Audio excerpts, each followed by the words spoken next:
This time, Lesson 18, Week 18 of 52.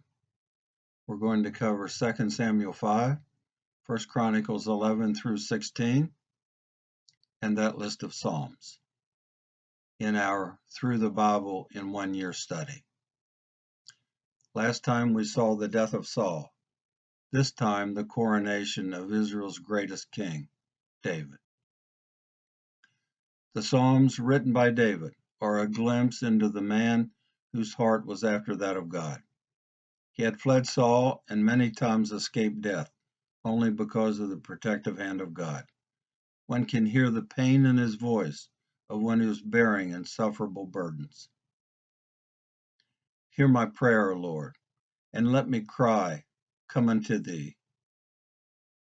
Hide not thy face from me in the day when I am in trouble. Incline thine ear unto me. Psalms 102, 1 and 2. This is one of many messianic psalms where David unknowingly illustrated the pain and sufferings of Christ through events in his own life.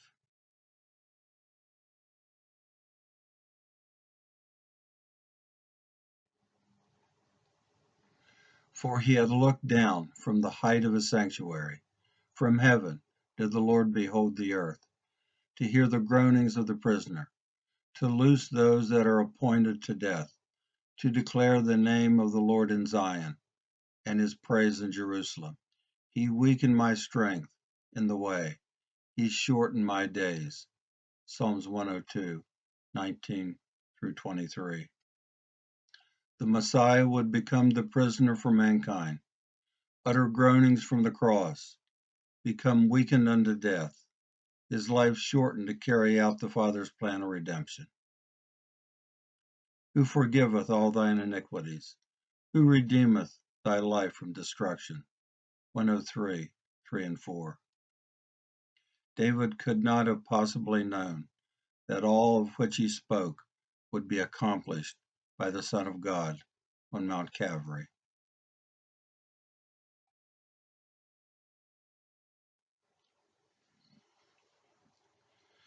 As far as the east is from the west, so far hath he removed our transgressions from us. Psalms 103, verse 12. Christ's finished work totally separated the sin from the sinner. Man's record of sin was expunged by the selfless gift of Christ, so much so that David said, "Thou art very great. Thou art clothed with honor and majesty, who laid the foundations of the earth, that it should not be removed for forever." Psalms 104, 1 and 5. The Apostle Paul, 1,000 years later, would add to the importance of Christ. We have redemption through his blood, even the forgiveness of sins. Christ, who is the image of the invisible God, for by him are all things created that are in heaven, that are in earth, visible and invisible. All things were created by him and for him. Colossians 1, 14 through 16. The creator of everything became the sin bearer for everyone.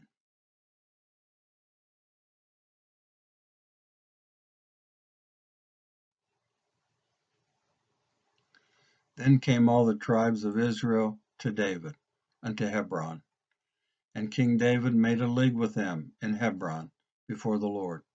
And they anointed David king over Israel. David was 30 years old when he began to reign, and he reigned 40 years. In Hebron he reigned over Judah 7.5 years, and in Jerusalem he reigned 33 years over all Israel and Judah. 2 Samuel 5, 1 through 5.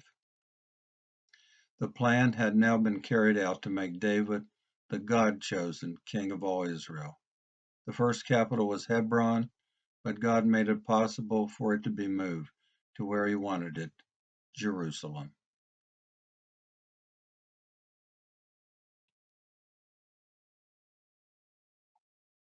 And King David and his men went to Jerusalem unto the Jebusites, the inhabitants of the land, saying, Except thou take away the blind and the lame, Thou shalt not come in hither, thinking, David cannot come in hither.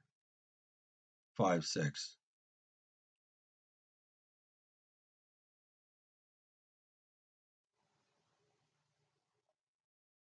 The Jebusites mocked David because they believed their city was impenetrable. In effect, they said, even the blind and the lame can ward you off, David. They underestimated David, and they certainly underestimated God's power and plan to take the city of God. Great is the Lord, and greatly to be praised in the city of our God. In the mountain of his holiness is Mount Zion, the city of the great King. Psalms 48:2. Nevertheless, David took the stronghold of Zion. 5:7. Jerusalem had been held by the pagan Jebusites since the time of Joshua, when Judah was unable to take it. Joshua 15:63. How did David take it?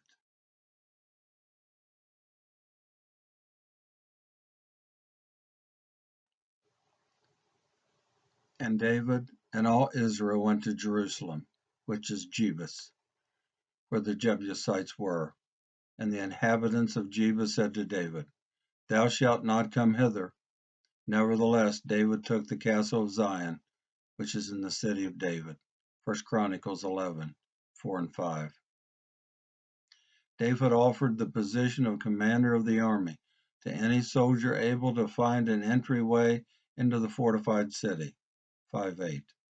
Joab discovered a water shaft which led him beyond the walls, and David and his army then easily took the city of God.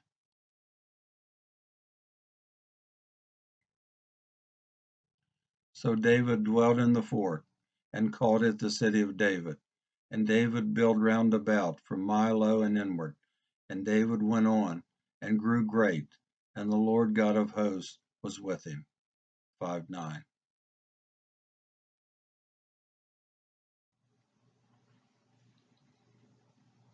The original part of Jerusalem, which he conquered, he named the city of David, not to be confused with Bethlehem Ephratah, the city of David's birth. And Joseph also went up from Galilee unto Judea, unto the city of David, which is called Bethlehem, because he was of the house and lineage of David. Luke 2:4. To the right is the original part of Jerusalem, which David conquered. Bethlehem was here referred to as the city of David, only in that it was the place of David's birth and that of the baby Jesus, who would be in his lineage. And Hiram, king of Tyre, modern-day Lebanon, sent messengers to David and cedar trees and carpenters and masons, and they built David a house. 2 Samuel 5:11. The ascent to the throne over all Israel brought David international fame, recognized here by King Hiram, who supplied materials and craftsmen to build David a grand palace.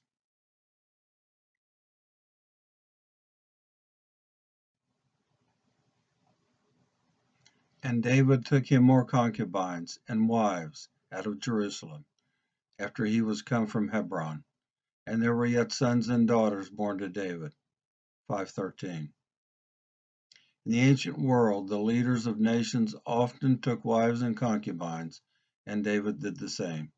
However, nowhere in the Hebrew Scriptures did God condone such a practice. Not only did David expand his own family, but he added to the army he commanded.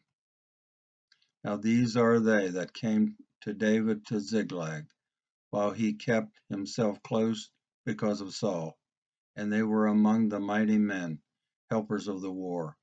12:1. Most of David's early recruits were from his own tribe of Judah when he tried to escape the threats from Saul.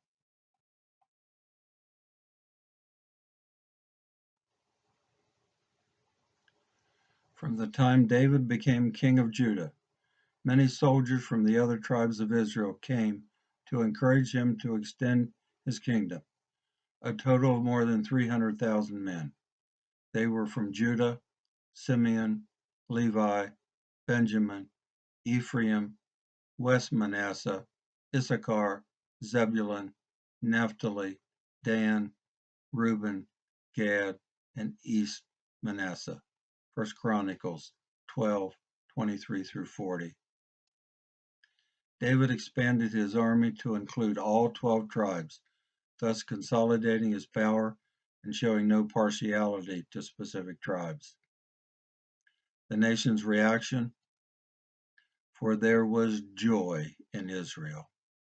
1 Chronicles 12:40. For the moment, Israel under the rule of King David was where God wanted them to be.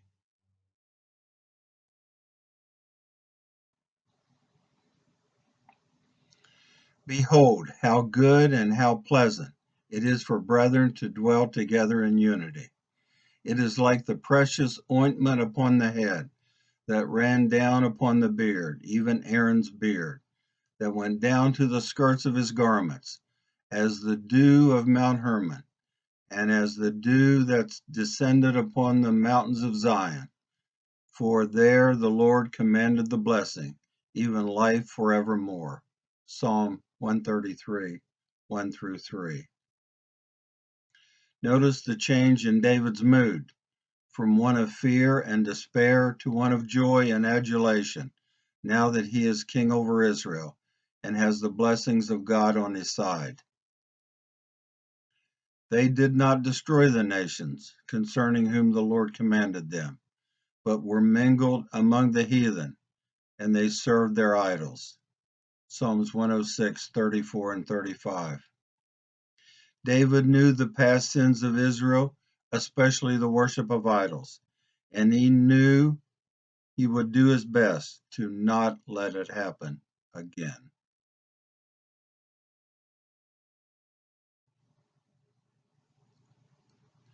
Oh, give thanks unto the Lord, for he is good. Gathered them out of the lands. They wandered in the wilderness, hungry and thirsty, and he led them forth by the right way, that they might go to a city of habitation. Psalms 107, 1 through 7. A praise psalm thanking God for not giving up on them, despite their unfaithfulness, and finally getting them to a land and a city, Jerusalem, that would be their own. And David said unto all the congregation of Israel, also the priests and the Levites, which are in the cities and suburbs, that they might gather themselves unto us, and let us bring the ark of our God to us. And all the congregation said that they would do so, for the thing was right in the eyes of all the people. 1 Chronicles 13, 1 through 4. David believed it was time to make Jerusalem the worship center of Israel, and the people agreed.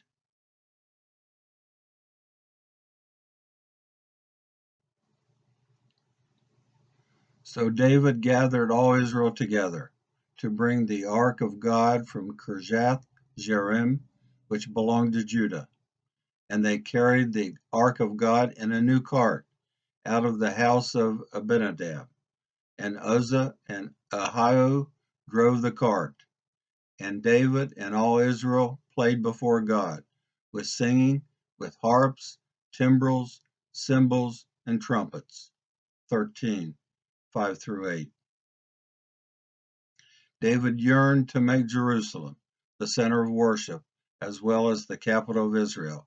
So they went to Kirjath Jearim, where the ark had been housed for the past 100 years, from about 1104 until 1003 BC, after having had it returned from the Philistines, a distance of only 10 miles.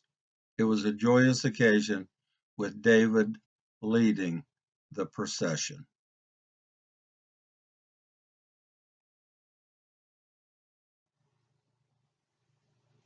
And when they came unto Chidon, Uzzah put forth his hand to hold the ark, for the oxen stumbled, And the anger of the Lord was kindled against Uzzah, and he smote him, because he put his hand to the ark, and there he died before God. 13:9 and 10. There were two problems. The ark was not to be touched because of its holiness, but carried by staves through rings connected to the ark. 2. The ark was being transported on a cart, which it made it susceptible to falling.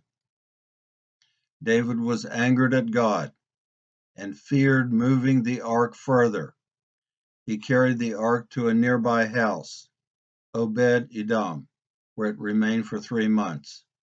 13 and 14.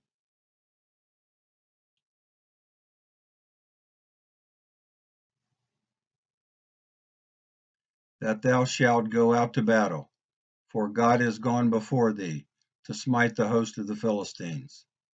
David therefore did as God commanded him, and they smote the host of the Philistines from Gibeon even to Gazer. And the fame of David went out into all lands, and the Lord brought the fear of him upon all nations. 1 Chronicles 14:15 and 16.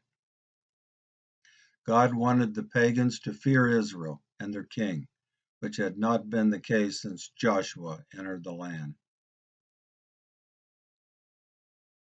And David made him houses in the city of David, and prepared a place for the ark of God. Then David said, None ought to carry the ark of God but the Levites, for them hath the Lord chosen to carry the ark.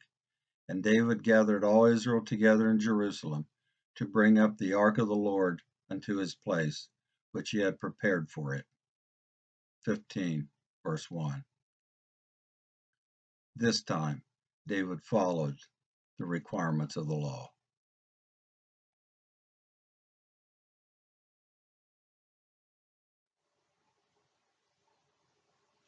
So David and the elders of Israel went to bring up the ark out of the house of Obed-Edom with joy. 15:25 through 28. David again led the short processional, and this time brought the ark to the holy city. But his wife Michal did not approve of his public show of emotion. 15:29.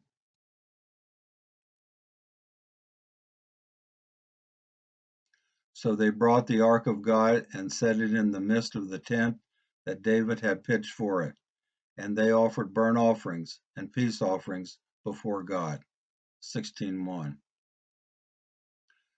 Finally, the ark had reached its final destination, Jerusalem.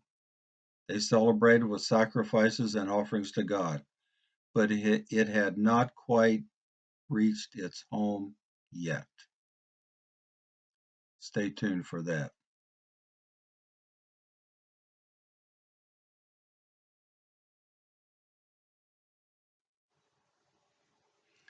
Blessed is the man that walketh not in the counsel of the ungodly, but his delight is in the law of the Lord, and in his law doth he meditate day and night. Psalms 1:1. Israel was at peace.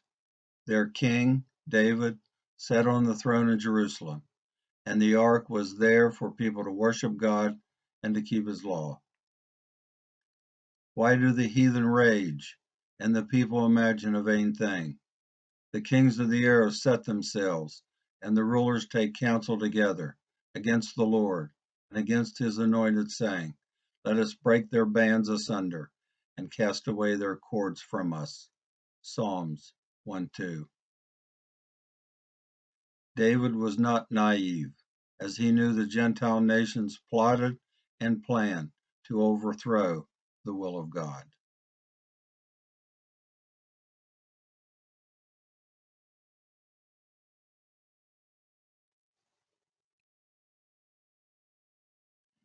He that sitteth in the heavens shall laugh, the Lord shall have them in derision.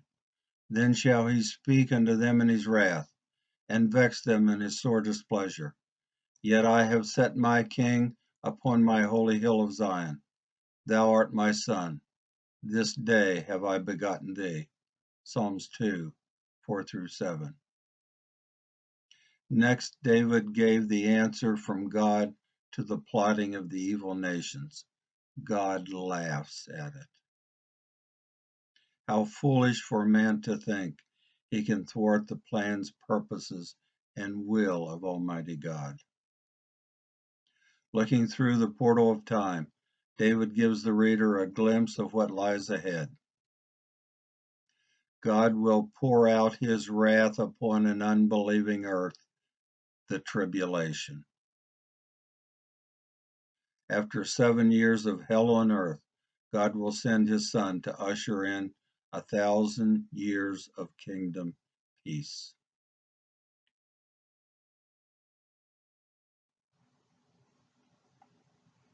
Lord, who shall abide in thy tabernacle? Who shall dwell in thy holy hill? He that walketh uprightly, and worketh righteousness, and speaketh truth in his heart. 15:1 and 2. David asked the question, who, Lord, will be part of the earthly kingdom promised to Israel? The answer, the righteous. Those who believe the God of Israel by faith and keep his laws. That's their works.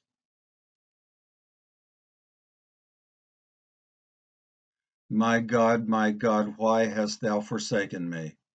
But I am a worm and no man, a reproach of men and despised of the people. My tongue cleaveth to my jaws. They pierce my hands and my feet. They part my garments. They cast lots. Psalms 22, 1 through 21. The most graphic of all the messianic psalms about the crucifixion of Christ.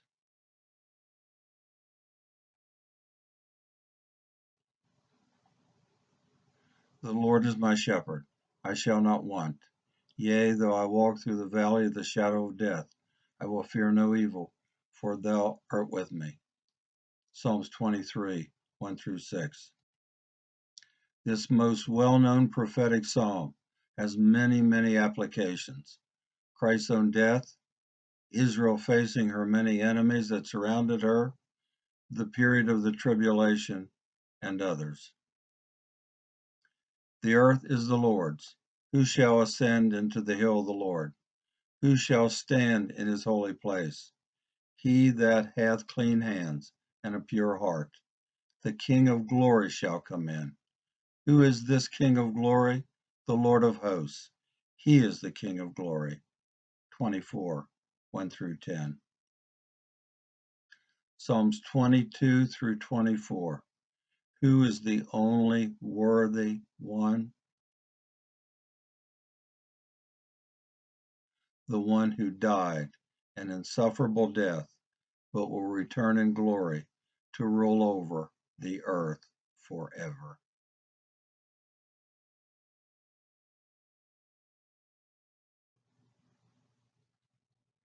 Oh, clap your hands, all ye people. Shout unto God with a voice of triumph. He is a great king over all the earth. Psalms 47, 1 and 2. The earth shook. The heavens also dropped at the presence of God. Psalm 68, 8. My covenant I will not break, whence I have sworn by my holiness. His seed shall endure forever, and his throne as the sun before me. Psalms 89, 34 through 36. Let the heavens rejoice, and let the earth be glad, for he cometh to judge the earth. He shall judge the world with righteousness, and the people with his truth. Psalms 96, 11 through 13. For the Lord is good, his mercy is everlasting, and his truth endureth to all generations. Psalms 100, verse 5. I will not give sleep to my eyes, says David, or slumber to my eyelids, until I find a place for the Lord. Psalms 132, 4 and 5. David will not rest until he finds a suitable dwelling place for the God who will one day rule the earth.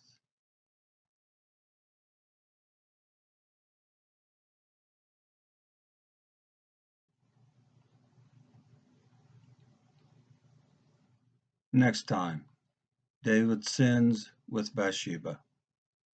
We're going to study 2 Samuel 6 through 12, 1 Chronicles 17 through 19, and the Psalms that are listed here.